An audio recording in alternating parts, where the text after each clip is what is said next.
This is FilmBookCast. FilmBookCast.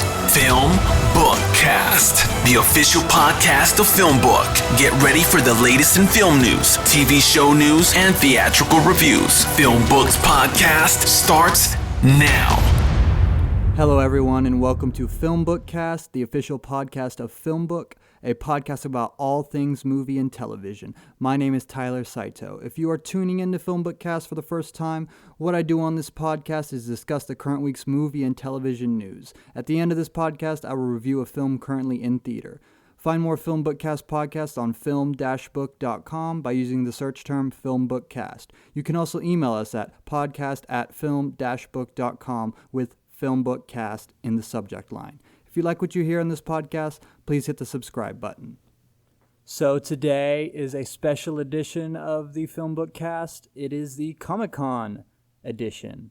And I'll just be talking about all of the news, all of the announcements, as much as I can get, as much as I can cover, that happened over the weekend at Comic-Con. So the first thing I want to talk about is probably not the biggest announcement, but definitely the most eye-catching announcement/trailer was the trailer for Cats. And it was eye-catching because it was so awful. The character design, anyway, was awful. The cast looks great. Huge cast. Music is fine. Yeah, obviously based off of the musical that's been running for a billion years. But, gosh, the character design, the cats are just... If you haven't seen it, go and watch it. It's terrifying. I mean... I'm not sure how that got greenlit. I'm not sure. I just don't know why. I just don't feel like this movie is even necessary, you know. Gosh, it's just... And the character design, I just can't get over how... I can't stress how terrifying it is, really. But go watch for yourself if you dare, if you don't mind having nightmares for a few days about humanoid cats singing. But I definitely thought that was the most eye-catching. It was all over Twitter, it was all over social media, all that. But, of course, Marvel had the biggest announcements, the show stealers. They announced their Phase 4, which includes Black Widow, The Falcon and the Winter Soldier, Eternals, Shang-Chi and the Legend of the Ten Rings, WandaVision series, Loki series, Doctor Strange in the Multiverse of Madness, Hawkeye, Thor, Love and Thunder, and those all come out over the next 2 years, so 2020, 2021. But the announcement I'm most excited about is the Blade reboot, Mahershala Ali playing Blade. I think that's awesome. I think it's perfect casting, and they said that's not going to be in the Phase 4 coming up, but it's going to be after that. But I just wonder when people are going to get tired of all the superhero stuff, you know. I thought maybe after Endgame it would kind of taper off, but no, because Far From Home came out and that did well at the box office. And now, all this Phase 4, it's all those stuff, all that projects, like I said, 2020, 2021. So between that like 2-year time frame, all that stuff is coming out. So I just, wonder when the market's going to be oversaturated, especially with Disney launching their own streaming service. It's and they could just pump out all this content now, because they own all the rights. And, I just wonder when it's going to be overdone. But those were the biggest announcements from Comic-Con, all those Marvel, Phase 4. Obviously everyone was there. They showed some footage from some of the films, the Black Widow movie, all sorts of superhero stuff. So, if you're a Marvel fan, you had a lot to celebrate. Let's get into some non-superhero news from Comic-Con. The Witcher debuted his trailer.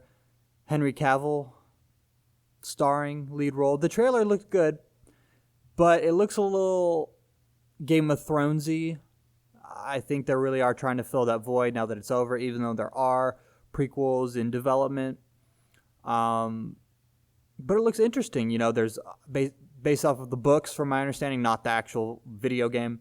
But, like I said, it looked good. It looks like it's got a darker tone, very adult. Premieres on Netflix. Not a whole lot of dialogue from Henry in the trailer. So we'll just have to wait and see until it debuts. but it looks very promising. Like I said, it should fill that Game of Thrones void if you have it. Visually, anyway, story-wise, I don't know. We'll have to wait and see, because that was, the thing about that drew a lot of people to Game of Thrones was how tight, in the beginning anyway, how tight the writing was and all the kind of politicking and that kind of stuff going on. So I don't know how much that is going to be a factor, if the story is going to be as compelling. But like I said, visually, there was magic, sword fights, all of the kind of fantasy, medieval stuff that draws people to that genre. So it'll be interesting to see how that turns out, and that is coming to Netflix. We got a Top Gun Maverick trailer. Just a brief teaser trailer. It didn't give away a lot. It was about 2 minutes long, but it was more just like cuts to different scenes. There was only really dialogue at the very beginning and very end of the trailer, where Ed Harris is kind of introducing Tom Cruise's character to a new audience. We all know Top Gun's a classic film, but that was some time ago. So I felt like the trailer did a good job of kind of quickly telling you who Tom Cruise is in this film. It looks interesting. Like I said, didn't give away a lot plot-wise, but some great scenes of jets in flight, doing all sorts of stuff. So upside down, barrel rolls, crazy stunts that I'm sure Tom Cruise did all himself, because he just apparently loves that adrenaline rush. So, you just have to watch one of the million Mission Impossible films to get that. But yeah, that comes out next year, 2020. It Chapter 2 also had a trailer, and I believe it's the last trailer before it comes out. And it looks fantastic. Has James McAvoy, Bill Hader, Jessica Chastain. Trailer was really great, visually striking. I enjoyed the part where they're kind of in like the carnival setting and like a mirror maze type deal. It's really great. It just got me looking forward to it. Of course, creepy, scary. It's if you've seen the first one or read the book or read literally any Stephen King novel, you'll know atmospherically what it is going to be like. So that's one I'm definitely looking forward to. Again, that would be the scariest trailer if Cats had not also had a trailer come out at Comic-Con, because Cats is still more terrifying than It Chapter 2. But and that comes out this fall. So not too long of a wait. Zombieland 2 Double Tap was announced. And this is one that kind of leaves me scratching my head. Not because I doubt the quality of the film or anything like that, but the first one came out in 2009. That's 10 years ago. I was in high school. I remember it, and everybody was kind of waiting for a sequel that never came. And now they're finally doing it, and I just don't know. I don't know how well it's going to do. It may benefit because zombie movies are no longer hot. That's not... They're not popular anymore. It's superhero movies now. And around that time-ish was when, zombie movies were fairly popular. They were everywhere. They're on, on early Netflix. There were tons of zombie movies. So I wonder if it's just been too long now, so perhaps it won't do as well, or if that's going to work in the film's favor because there are no other movies really like it out, that it will do well at the box office. So that's just something interesting. I just kind of wondering what took them so long, because like I said, 10 years ago the first one came out, and now they finally announced it, or I guess officially announced it, had a poster and everything. Has the original cast, which is definitely promising. I would not want to see a Zombieland 2 without Woody Harrelson in it. That's just undoable. So that's, Zombieland 2, Double Tap. One of the things I'm most excited about coming up is Watchmen, the HBO series. And another trailer came out at Comic-Con. There was already one out. They dropped a second one, and it adds a little bit more context, shows a little bit more storyline about cops being attacked, and then they're having to wear masks. Showed a ton of Regina King, and it showed that Dr. Manhattan is back. So it just looks very interesting. It looks like tonally it captures what the film was going for, which is the Zack Snyder film, Watchmen, is one of my favorite superhero films. And I just can't wait. October can't come soon enough, because these are the things that I feel like Marvel is missing, in my opinion, is like just the grittiness, the real life. The trailer opens with a guy robbing a store, and then a hero busts in through the window. And it was just the way it's shot, that kind of stuff is very gritty, it's not heightened too much, in my opinion. Marvel is too heightened for me.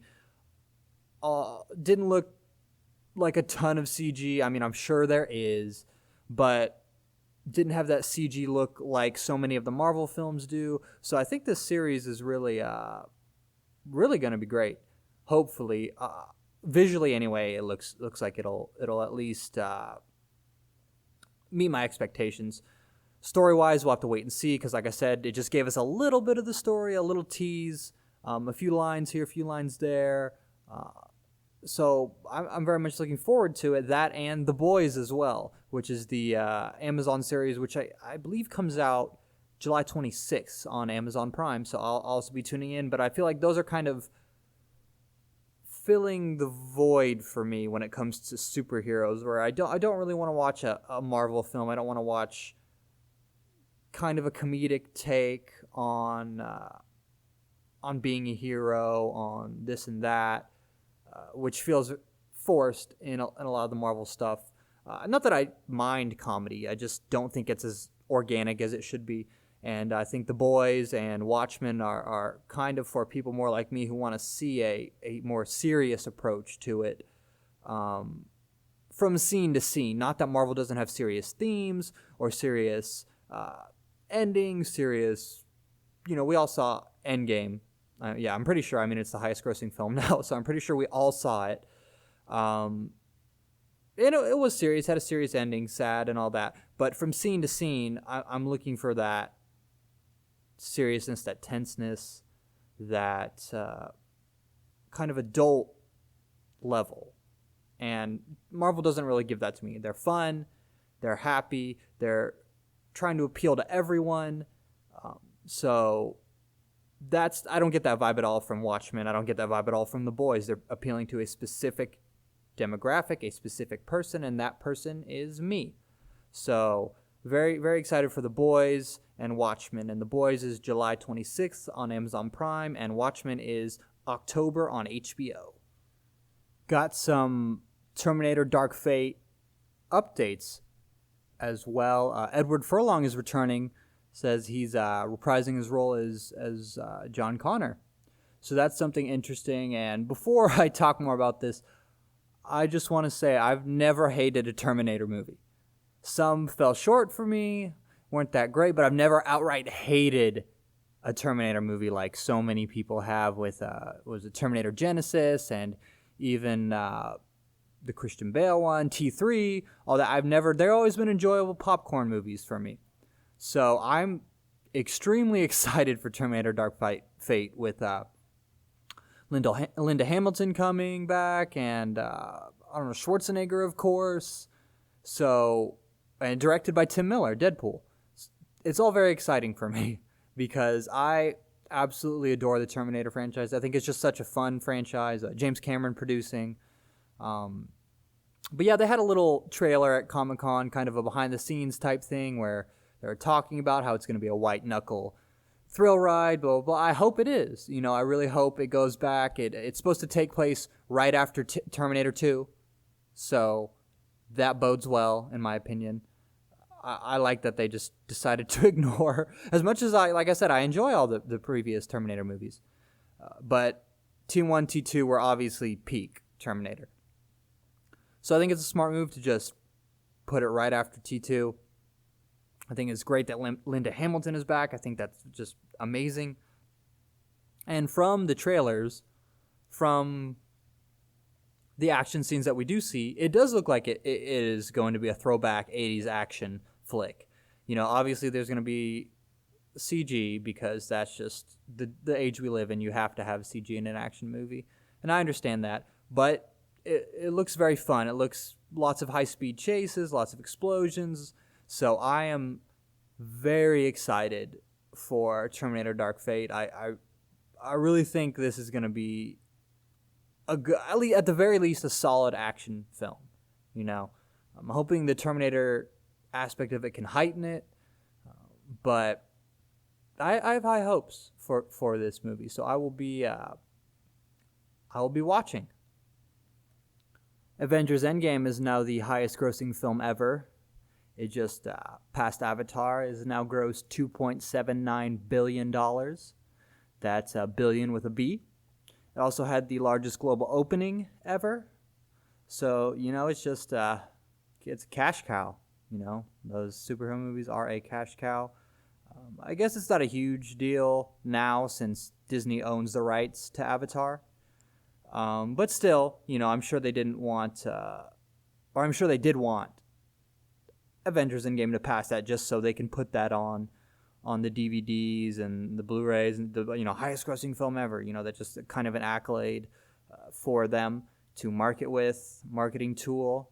So, and that's, like I said before, it's just superheroes right now, or more specifically Marvel films, just rule the box office. And it's great, but it's also unfortunate because it doesn't seem like anything else can really make any money. So that is, that's a bit discouraging when you have films that come out that I think are really good films, and they're just not making any money. It's just these big tentpole event films like these Marvel films that are raking in all the dough. But let's go to the box office now. I wanted to look at the top 5 movies at the box office. And we'll start off with number 5, and that is Yesterday. And raked in $5,100,000 this weekend. And that puts its total gross at $57 million. So that's not bad. Yesterday, the Beatles-inspired film, it's like hypothetically, what if everybody, forgot about the Beatles and except for one guy. So it's kind of a fun movie. I'm glad that something like that couldn't crack the top 5, and that has been out for a while now. So it's good to see that it's still hanging in there at the box office. And coming in at number 4 is Crawl, actually the kind of monster flick. And that made $6 million. So again, that's again, there are some original ideas, some non-Marvel films that do make money. $6 million, and that brings that to a respectable $23 million gross total. So far. So that's good to see, especially, that is in the horror genre. Horror genre does tend to make large amounts of money off of small budgets. But, it's still good to see. It's still good to see. And number 3, here's where we get into it. Toy Story 4 with $14 million over the weekend. And that brings it to $375 million. Large discrepancy between Crawl, total gross at $23 million, and Toy Story at $375 million.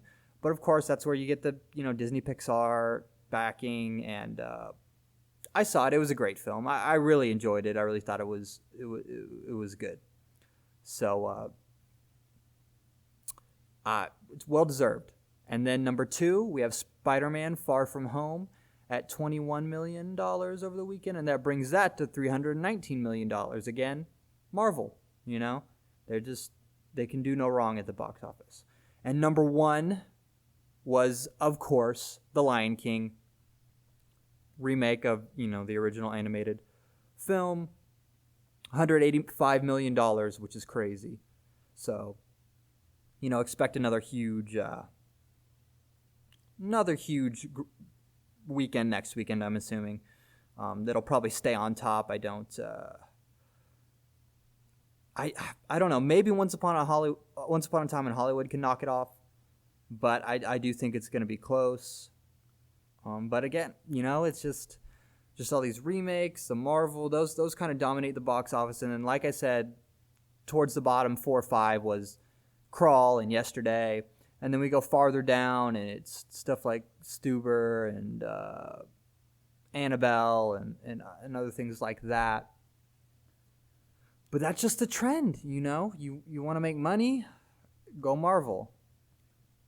Now, this didn't make it to Comic-Con, but Zack Snyder's Army of the Dead has just started shooting. Dave Bautista tweeted a photo out of him and the rest of the cast members. And this film sounds like a lot of fun. It's going to be on Netflix. And basically, it's a group of mercenaries that are going to pull off a heist in the middle of a zombie outbreak. Quarantined Las Vegas is where they are.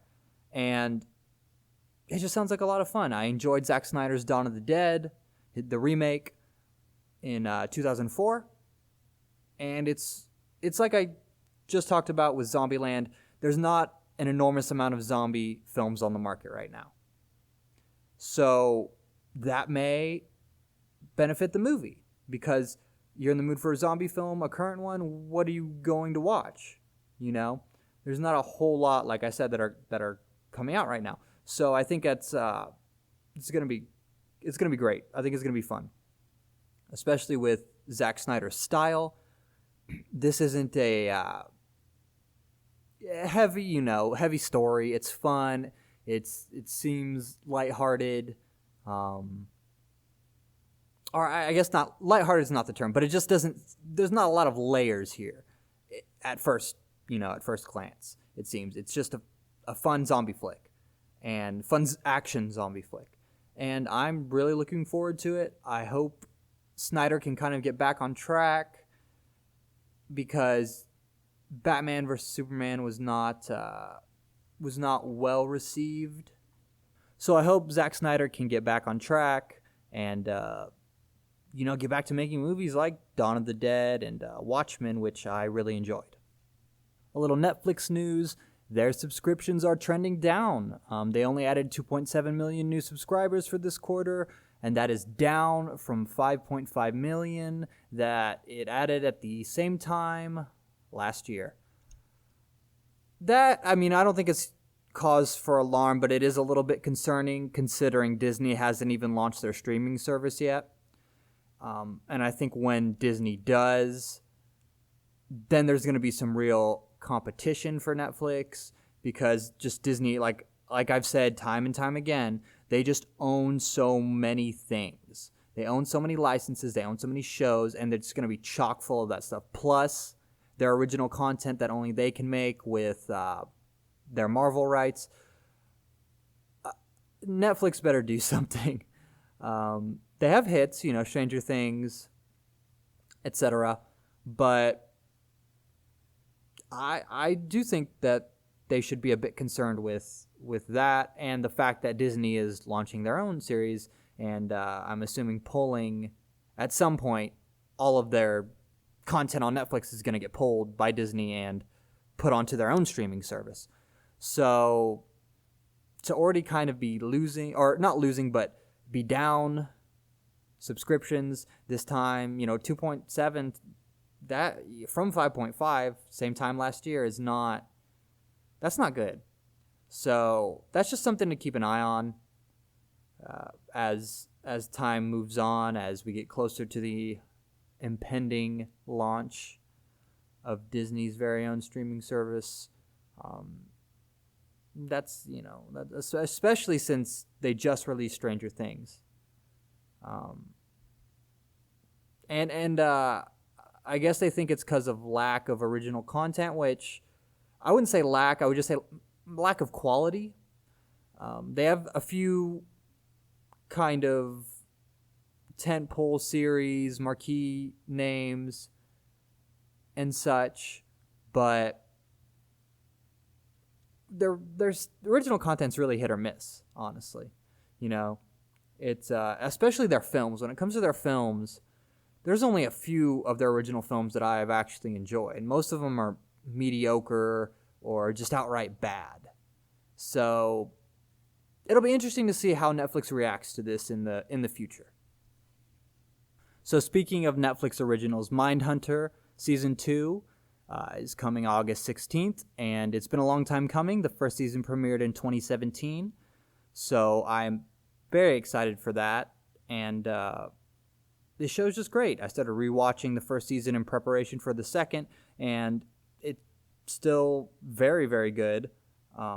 If you don't know, it is basically the story of how the FBI started studying and classifying serial killers. So these two FBI agents end up going around and interviewing serial killers, and this is based on true events. I don't know how Hollywoodified it is. I'm sure there's some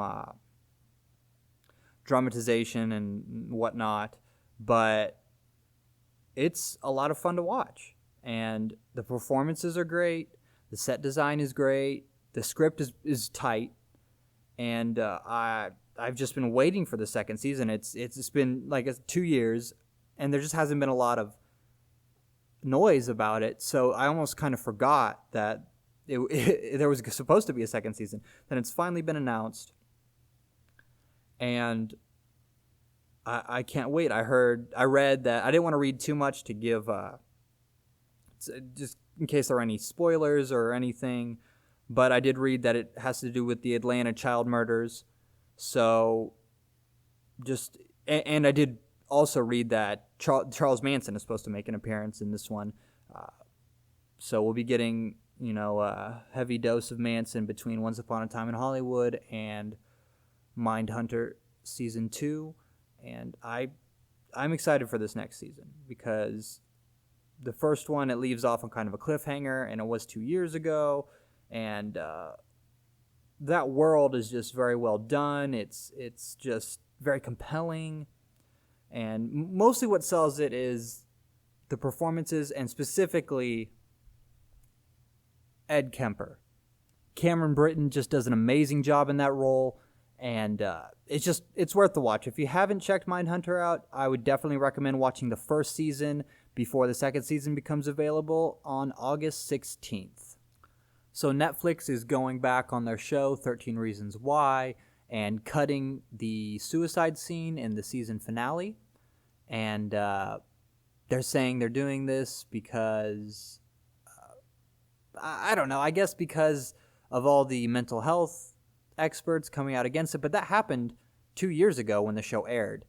So, they didn't do anything. So I don't know, again, what their goal is. And I think it's going to have the opposite effect, actually. If they think that people aren't going to watch it, I think they'll find it on the internet. I did see that they're going to work and try to keep it off of Twitter and blah, blah, blah. But you can always find stuff on the internet, So it's just kind of a confusing move. If they really didn't want it, they should have removed it 2 years ago when the show aired, or they should have not aired that scene at all.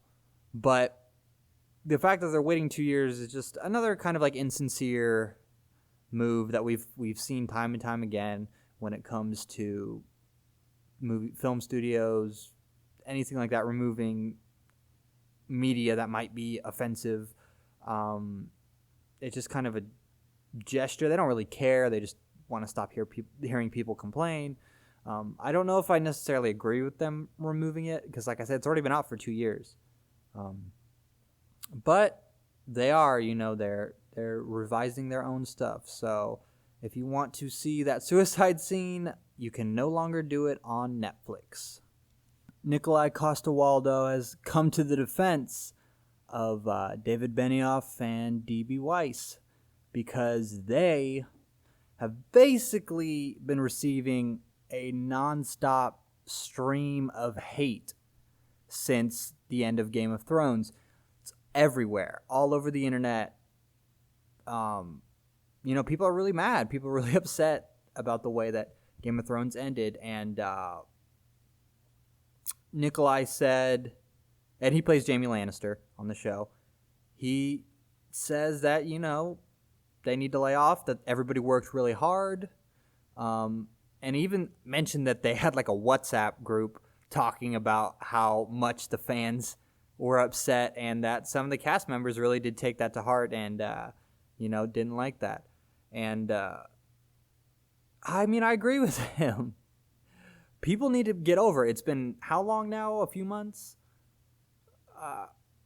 Get over it. I understand you're disappointed. I was disappointed by the last few episodes. I was disappointed by the way things turned out. I thought it felt rushed. I thought it was not very polished. Some of the character arcs I didn't agree with. Some of the character arcs I did agree with. But ultimately, it's not my show. I don't own it. I'm a fan. I enjoyed it. It didn't end the way I wanted to, so I moved on. But the fact that adults, grown people, are still going out of their way to just post how much they hate, the Game of Thrones writing and the everything, it's just really insane. So I get his point. It's been months later and they're still hearing about how bad the show was and how it sucked and all this and that. And I get it. It would be annoying. It's over. There were at least 6 great seasons. I like the 7th season as well, but at least 6 great seasons. There's 8 seasons. It's time to move on, guys. Find another show. Like I mentioned, The Witcher, maybe that's for you. But I really think it's time to just give up on the hate. And that's about all I got. So thank you for listening to this episode of FilmBookCast. You can find more of my work on film-book.com. Just search for Tyler Saito or FilmBookCast. You can also find me on Twitter. My handle is @TDSAITO317. If you listen to this podcast on iTunes or another podcast service, please rate and review this episode. If you're listening to this podcast on our YouTube channel, FilmBook Podcast, please like our video, subscribe to our channel, and leave us a comment in the comment section. If you'd like to contribute to this podcast, please visit our Patreon page at patreon.com/FilmBook and become one of our patrons. Any support you could throw our way would be appreciated. Tune in next time. Thanks for listening, and we'll see you then.